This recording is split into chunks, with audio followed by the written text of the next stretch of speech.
Hello everyone, welcome to my channel Siddhi Creations.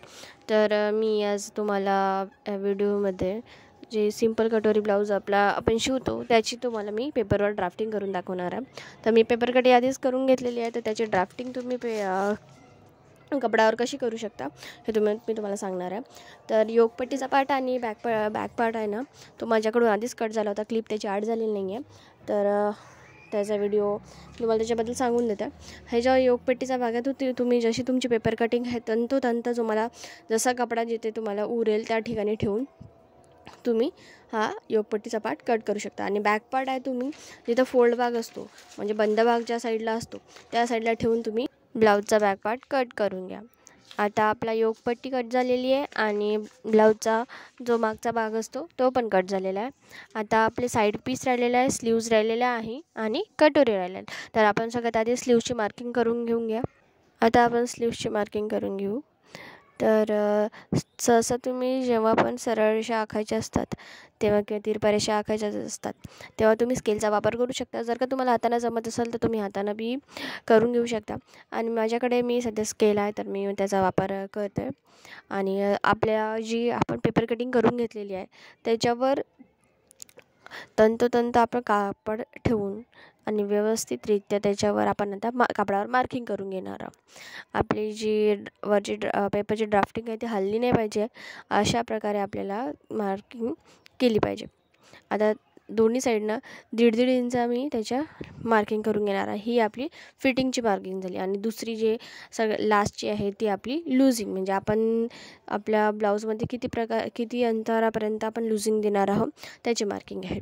तर आता आपण साईड पीसचा भाग कपड्यावर जमवून घेणार आहोत आणि त्याची आपण मार्किंग करून घेणार. तर स्केल मी यासाठी ठेवलेली आहे की जेव्हा पण आपण कापडावर मार्किंग करतो तेव्हा जी आपली पेपर कटिंग असते ती हल्ली नाही गेली पाहिजे. तर तुमच्याकडे जर पण जड वस्तू असेल तुम्ही त्याच्यावर ठेवून कट करून घेऊ शकता. पण स्केल कशी आहे ती हाताला जाणवत नाही, म्हणजे सरळ राहते. त्याच्यावर आपण हात दाबून ठेवला ना तर व्यवस्थित टिकून राहते. आता आपण याची पूर्ण व्यवस्थितरित्या मार्किंग करून घेऊ. या साईडला कटोरीचा पार्ट जॉईंट होतो.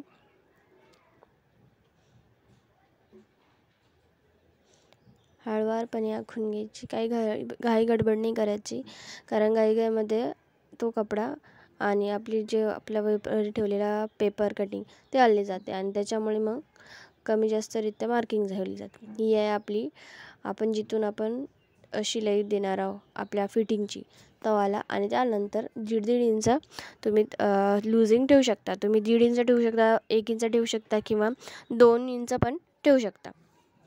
आता कोणाला जसं हवी असेल तर 2 इंच ठेवता.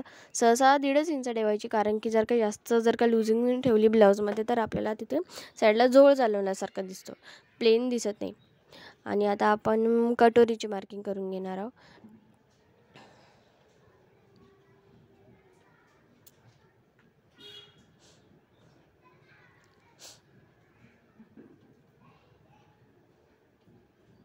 जेवढा तुम्हाला कापड वाचवता येईल तेव्हा तुम्ही जास्तीत जास्त कापड वाचवायचा प्रयत्न करा. आणि या साईडला तुमचा साईड पीस जॉईंट होतो, हे वरून गळ्याची मार्किंग, या साईडला आपला गळा येतो. आणि या साईडला आता याच्यासमोर जे आखणार आहोत त्या साईडला आपला येतो हुक आणि आयपट्टी.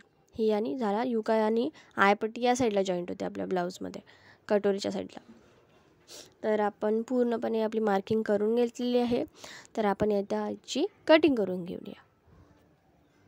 मी सेल्फी स्टँडचा वापर करत आहे हा व्हिडिओ शूट करण्यासाठी.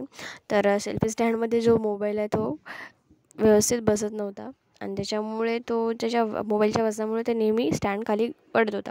त्याच्यामुळे मला हा कापड हलवावं लागत आहे. पण तुम्ही जेव्हा पण मार्किंग करसाल किंवा कटिंग करसाल ना तेव्हा कधी पण कपडा एकदा ठेवल्यानंतर हलवायचा नसतो, कारण की आता हा कॉटन आहे त्याच्यामुळे तो जसं असं हलत नाही. त्याच्यामुळे आपण मार्किंग केलेली आपल्या खालच्या कपड्यावर बी व्यवस्थित राहतं. आणि त्याच्यामुळे आपण जेव्हा कटिंग करतो ना तेव्हा कपडा बी हलवतो तेव्हा तो जास्त करून हलत नाही. सहसा आपण जेव्हा पण कपडा आपण कटिंग करायच्या आधी आपला जो कपडा असतो तो आधी व्यवस्थित जर का प्रेस करून घेतला त्याच्यामुळे तो व्यवस्थित बसून राहतो, तर तो हलत नाही. पण हा कॉटन असल्यामुळे तर तो हलणारच नाही आहे. पण मी जो कॅमेरा ज्या मोबाईल सेल्फी स्टँडचा वापर करत आहे, तर त्याच्यामुळे मला हा कापड हलवावं लागत आहे. तर तुम्ही सहसा कपडा हलवूच नका, कारण की आपली जी मार्किंग आहे ती वरून आपल्याला दिसते, पण खालचा कपडा हलल्यामुळे मग ते कधी कमी जास्त प्रमाणात कट होते. तर मग व्यवस्थित कट नाही होत. कधी कमी कपडा कट करला जातो, कधी जास्त झाला तर आपण एकमेकावर मार्किंग ठेवून व्यवस्थित करू शकतो. पण कमी कट झाल्यावर नका पुन्हा मार्किंग करायला खूप अवघड जाते, मग ते सगळं एकदम विस्कळीत होऊन जाते. तर त्याच्यासाठी तुम्ही सहसा कपडा हलवू नका. कॉटन आहे त्याच्यामुळे जास्त हलत नाही आहे. आणि प्रेस केल्यावर कपडा कॉटनचा एकदम व्यवस्थित बसतो, कधीच हलत नाही. आणि तुम्ही तरी पण जेव्हा आपण कपडा आपल्याला हलवावं लागत असेल, तेव्हा पहिले खालचा जो कपडा आहे तो व्यवस्थित वरच्या कपड्यावर व्यवस्थित बसला आहे की नाही, आपली मार्किंग आपण जिथे केलेली आहे तो व्यवस्थित कट होणार आहे की नाही, त्याचा अंदाज घेऊन तुम्ही आपला कापड कट करा. आता आपण स्लीव्सच्या भागाची कटिंग करून घेणार आहोत. आपण साईड पीसची कटिंग केलेली आहे. आता आपला राहिलेला भाग, आता हा पुन्हा मला कपडा हलवावा लागणार आहे. पण आता मी सहसा कपडा हलवण्यापेक्षा मी कॅमेराच हलवून टाकलेला आहे. तर आपल्या स्लीव्सची पूर्ण कटिंग झालेली आहे. आता आपला कटोरीचा पार्ट, ब्लाऊजच्या कटोरीचा पार्ट आपण कट करून घेणार आहोत. व्यवस्थित आपली जिथं मार्किंग केलेली आहे त्या मार्किंगवरूनच सहसा कट करा. नाही तिकडे जास्त त्याच्या बाजूला करा, नाही त्याच्या अंदरून घ्या. जिथं आपण मार्किंग केलेली आहे तिथं व्यवस्थित बरोबर मार्किंग केलेल्या जागेवरच तुम्ही कट करून घ्या. तुम्हाला दिसावं म्हणून मी अजून झूम करून घेतलेला आहे कॅमेरा.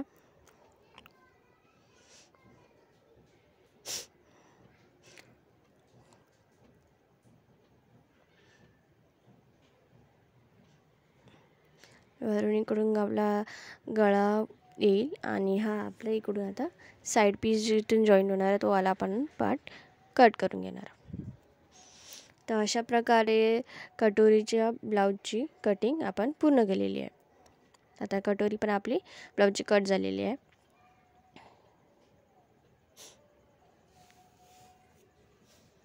आता उरलेला भागमध्ये तुम्ही तिरप्या अशा कपडा कट करून घेऊ शकता आपल्या पायपिंगसाठी. जर का जास्त कपडा नसेल तर तुम्ही सरळ करून घ्या, पण सहसा तुम्ही तिरपाच कपडा कट करायचा पायपिंगसाठी. आणि त्याच्यात हुक आणि लूकच्या पट्ट्या आणि खाली आपल्याला जेव्हा साईडचा भाग असतो त्यांना फोल्ड करण्यासाठी पट्ट्या लागतात खालच्या, तर आपण त्यामध्ये पण तो बाकी उरलेल्या कपड्यामध्ये आपण सगळ्या भागमधले कपड्या कट करून घेणार आहोत. तर ही पूर्ण आपली पेपर कटिंग झालेली आहे. मी यामध्ये पेपर अशासाठी टाकून ठेवला आहे की मला आता सध्याच याची मी कटिंग स्टिचिंग करणार नाही आहे. तर तुम्ही प्रेस केलेल्या त्या कपड्याची घडी बिघडवू नये त्यासाठी मी याच्यामध्ये कापड टाकून ठेवलेलं आहे. अशा प्रकारे आपल्या कटोरी ब्लाऊजची कटिंग पूर्ण झालेली आहे. तर तुम्हाला व्हिडिओ आवडला असेल तर नक्की लाईक करा, शेअर करा आणि सबस्क्राईब करा माझ्या चॅनलला. Thank you for watching my video. म्हणजे स्टिचिंग आपण पुढच्या भागात पाहू.